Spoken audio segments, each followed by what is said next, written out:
Welcome to Face to Face, the interview show where we meet face to face from the screen. I'm your host, Rahana Riley, and today we are with Pastor Al Powell, the Youth Director of the Inter-American Division of Seventh-day Adventists. Welcome, Pastor Al. Oh, it's nice, a joy to be with you, Rahana, and congratulations with this special interview program. Thank you. And commendations as a young lady taking this special, specific role.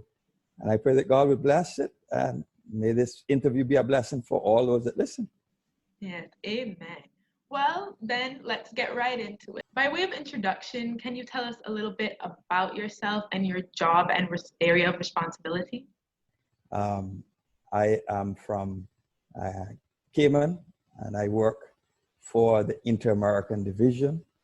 I work as the Youth Director for the Inter-American Division, which comprise of, a number of countries. We have over 34 countries. We have a number of conferences built up to unions, etc., serving over 1 million young people and almost 4 million members. So my job is to work with the young people to train, to encourage, to motivate, sort of a trainer of a trainer. Try to put programs together and see how we can get them as involved as possible in mentorship and studying the word, devotional life, being involved in evangelism, church activity. And basically, it's a fun job, highly demanding, but it's great to focus to help young people from the ages. We come from the Pathfinders, which is now 4 years, the Adventure is 4 years, right up until 30 plus. So it's quite a number of age ranging that is there, and that's what we do. Travel around the division territory, but right now it's not traveling anymore because of the situation. But we thank God that we can meet in Zoom and meet in so many social media ways to encourage and to witness and work with young people. That's amazing how you put in your time and effort to help grow up the new generation that will go out and build the church. Thank you for that service that you do towards people. You mentioned social media and how this time has made us quite reliant on it. And that brings up the point that you recently spoke at a social media event, the Georgetown Online Worship Experience. Your sermon was very well received, and it seemed like a lot of people enjoyed it and took away a lot of inspiring and wonderful things from it. So could you tell us, why do you think people were so drawn in by this sermon and so impacted by what you had to say that night? I have gotten some feedback, but I believe it's the timing and the sensitivity that we're in. People are concerned about what is COVID-19, what is this on the Richter scale of basically Jesus' second coming, what is it saying to us? And I think speaking to people's heart, letting them know that God is still in control and we don't have to fear. I think that's a message that is well received. And people need to know that. We may not know the future, but we know that God does know the future. And we just have to continue to trust in him. We are not going to be dealing, I didn't deal with, some people believe that this is the last movement, sensationalism, where, you have to pack your bags. We have to be realistic that there are a lot of signs, there are a lot of things that are happening, and prophecies are being fulfilled. But the good news is God has given us opportunity, and it was a joyous experience to communicate through Zoom. That's the way we communicate now, through Zoom for our meetings and so forth. And it was fun. Didn't have to travel, didn't have to find, plane ticket and expenses. I could do it right from my home, and I congratulate Brother Rohan Riley and the church pastor and the team that is doing that. We are having this constantly throughout the Inter-American Division. We have had so many programs, camporees online, you name it. But it's such a joy to just, speak with people that you are familiar with, that you worship with, and people that know you. And it was a joy to just do that, communicate with my home church, the Georgetown Seventh Adventist Church. Yes, we were truly inspired by your sermon, and that's such a nice way to look at it. Such a empowering silver lining that at least we didn't have to travel. We were able to have this wonderful experience with our church members in our own home. Yeah. So you mentioned that you grew up in the Cayman Islands. So can we go back a little bit and you tell us how it was growing up as a child? I was born and grew up in Georgetown. Population was significantly lower. Everybody basically knew each other at that time, or were familiar. We would know that that one probably just came, or that might be a foreigner. And it was a small setting. People knew each other. We had the old times when people, spent more time with company and friends and played outside. And those were the days where we spent a lot of time socializing, connecting with people. And during my time, I was privileged to go to what was called EDMA, now known as Cayman Academy. I began where the old school was on 4th Street. You might not even know about that. It was a school at 4th Street. Now there's some banks and buildings back there. And we had a place where we used to go through some back roads to go get mangoes. There was like a little forest back there with a lot of trees, breadfruits. We call it cut a bush. So it was some exciting times back then. And, the education, we really valued it, going to the Adventist Christian education. And that was beautiful days. Of course, today with the technology and advancement, we appreciate that. And I would probably not want to go back to the old days. We had some challenges, but we thank the Lord for how he provided and how the church grew from small and mushroomed to what it is today. And it was an entire blessing to go through that transition and see what God has blessed the church with, how Cayman is restructured today, like a first world country with all the amenities and all of everything that you would want in US or in other countries that could be compared to it. And the barefoot days, when we didn't have, there were a lot of differences, but as time has progressed, we want to thank God for what he has done. Amen. So you mentioned that you went to Edmer School now, which is called Cayman Academy. Can you talk to us a little bit about your higher education and your path through the different educational institutions? Well, I began my school at Edmer, then transitioned to Cayman Academy. Was there when they built the school, the current school, was there one of the first students to move in there. And I progressed through. At that time, we did not have a high school. So at one given period, I had to move to high school. And that was a public John Gray, the John May George Hicks first, and then John Gray. And then for me, Christian education, Seventh Adventist Christian education was a priority. And God blessed me with the opportunity to go to the then West Indies College, now known as Northern Caribbean University. I went there, believe my calling to be business administration. I studied that for a number of years. But God decided something else. And shortly, just about, when I was to complete my studies is when I was thinking I'm going to get married my last year, finish up, and then I would finish and come back home. But during that time was when I got the call. I changed my route, called to ministry. My wife and I, we decided to go to Costa Rica. We studied. She completed her nursing degree. She had 1 year.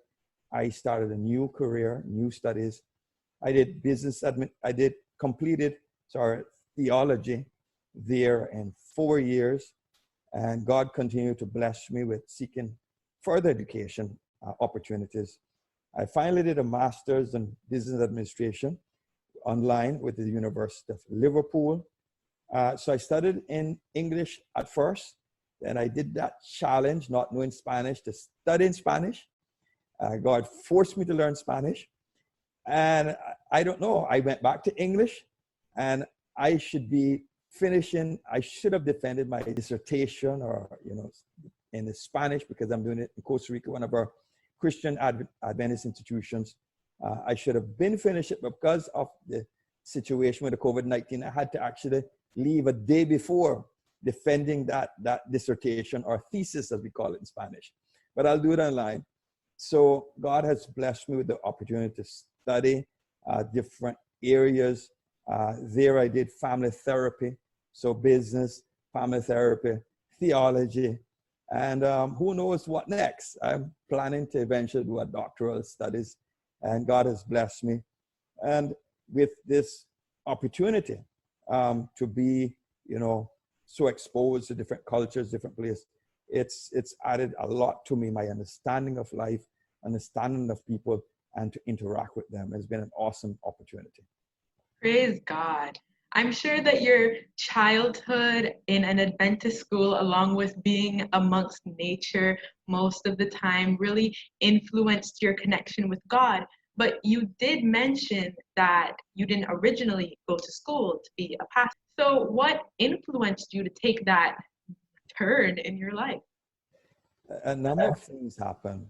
When I was going to the Northern Caribbean University, people asked me if I was doing ministry, because most of my friends were doing theology.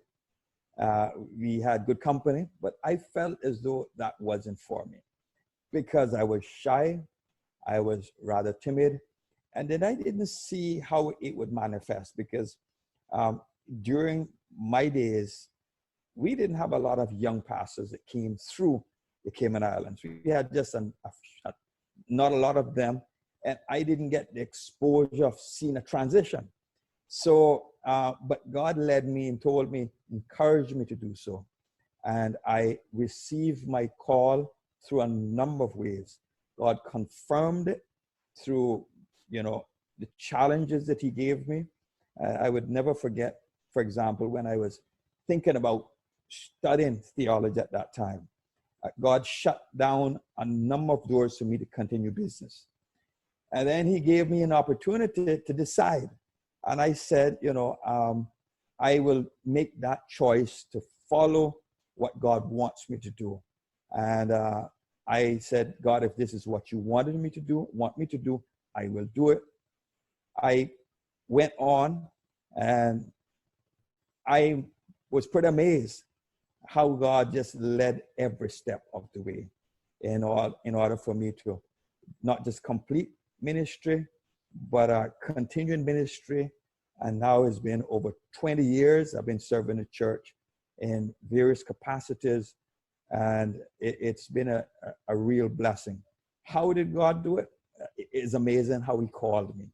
He confirmed me through signs, through people, encouragement, and through tests. The Lord confirmed me. And today I'm a minister, still have a number of skills with business and family therapy, but my purpose is to serve the Lord and how he has called me. Amen. That's such an inspiring message. When God closes one door, he opens another. He truly does.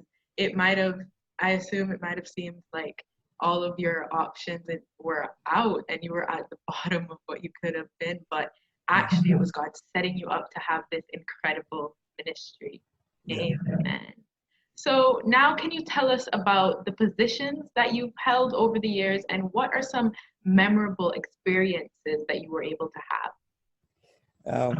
I have begun shortly after finishing theology in Costa Rica. I went back to Cayman, began as what you would call an intern pastor. I worked for interned with Georgetown, the Georgetown Seventh Adventist Church, the King's Church. And then, well, Georgetown first, then King's and Westby, and moved on through a number of churches, East End Church, Cayman Brack, back into Grand Cayman with Bordentown, and eventually short time in some number of churches. And it's been a tremendous journey. God opened doors for me to serve in other capacities in pastoring. I began with, I remember, sort of an associate, it was voted associate youth director there in Cayman, and then later on as Pastor Ministries director. And then God opened other doors for me, and I served the first person to serve at the Union, and I served as youth director, Sabbath School, Pastor Ministries, along with evangelism in that capacity. And then God, strange enough how he works, he wanted me to come back to Cayman.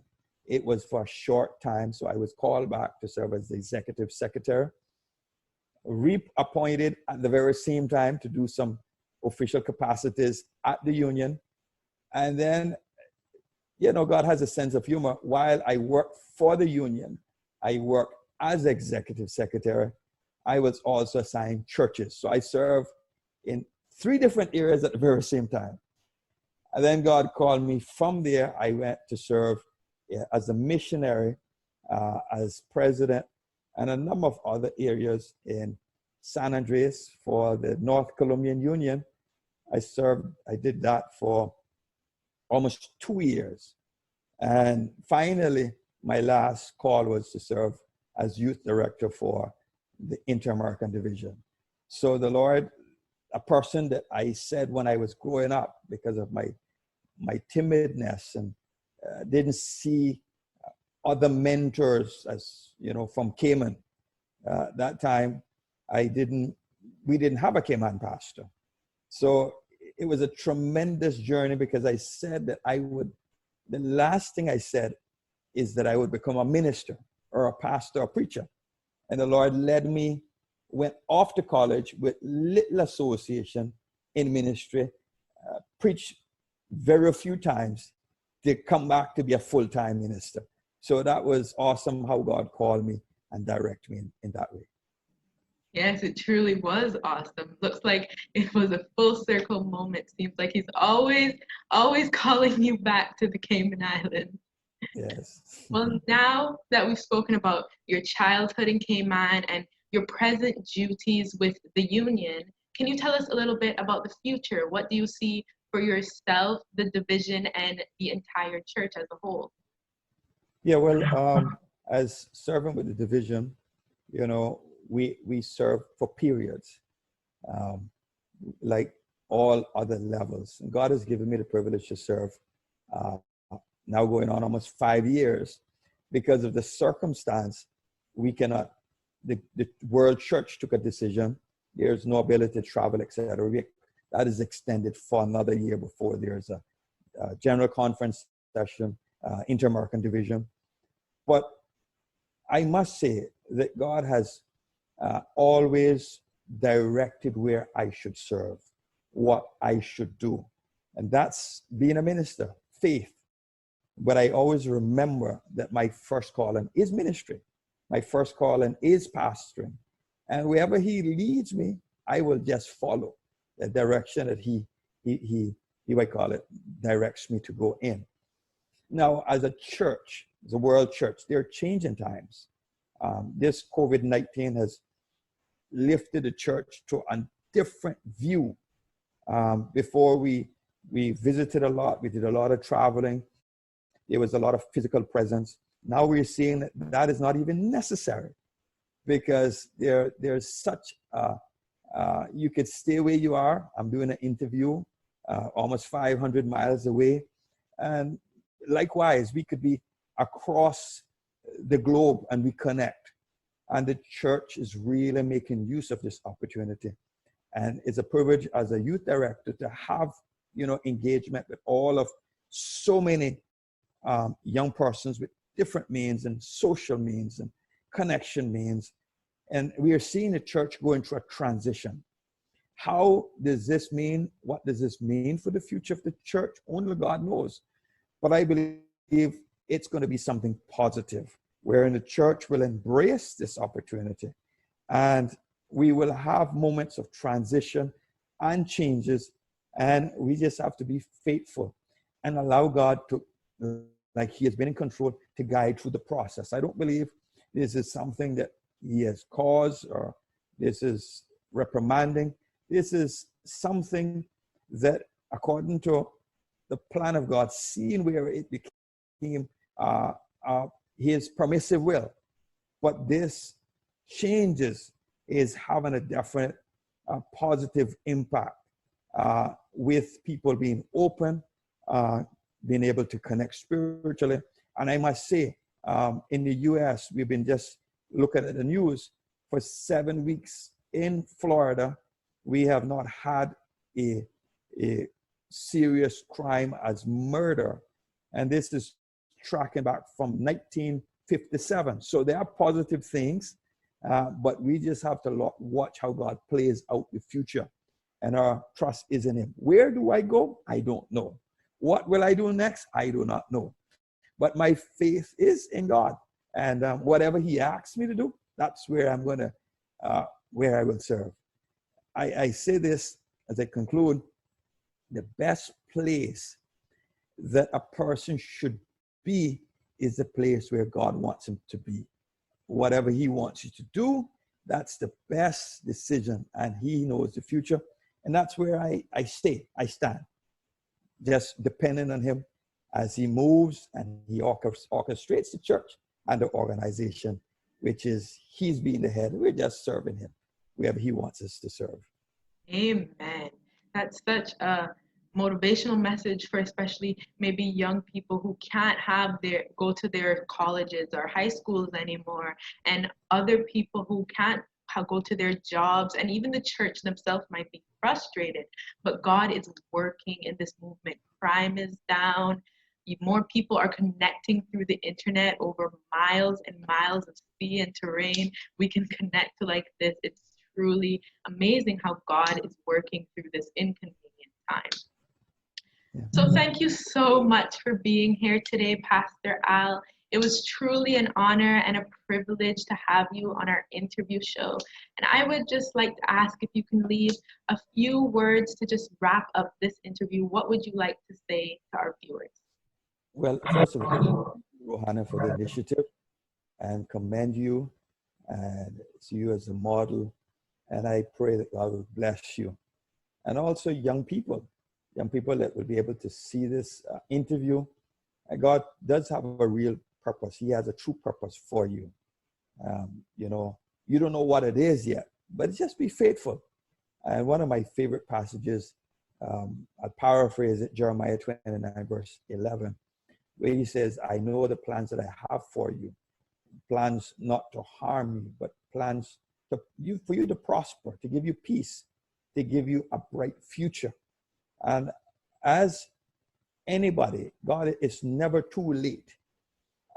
Moses started when he was old. He was 80 years old, and the Lord had to retrain him for 40 years to prepare him for the big journey, the massive responsibility he did. So from Jeremiah that said, I'm just a child. And God says, no, don't say you're a child.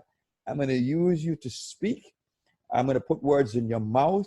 I will, use you in a mighty way. So I want to invite viewers, persons listening, and people that are watching this interview to encourage you to just commit your ways to the Lord, and he will direct your path.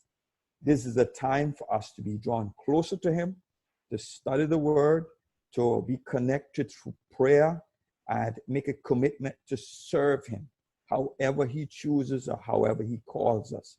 And he has a bright future in store for you. So just follow his guidance, follow his tugging. It may not come easy. You may be a little hesitant, resistant, like I struggled to answer the call to be a minister for many years. But in the end, He knows what is best. So just place your life in his hands. And he's going to get us through. Where I don't know what time this will be showed, but if it's during the COVID season, he will get us through and through the other challenges that will come. COVID does not say it's the end. There are more to come, but he will get us through. We just have to depend on him. So I encourage you to embrace the moment and tell others, be prepared and tell others that Jesus is coming soon. Amen. Well, thank you so much, Pastor Al, for your words of encouragement and your story that I am sure will fill the hearts and minds of everyone watching. So thank you once again. Thank you for watching this episode of Face to Face. If you enjoyed this video, give it a like and comment on your favorite part. And if you want to see more videos like this, subscribe to the Georgetown Adventist YouTube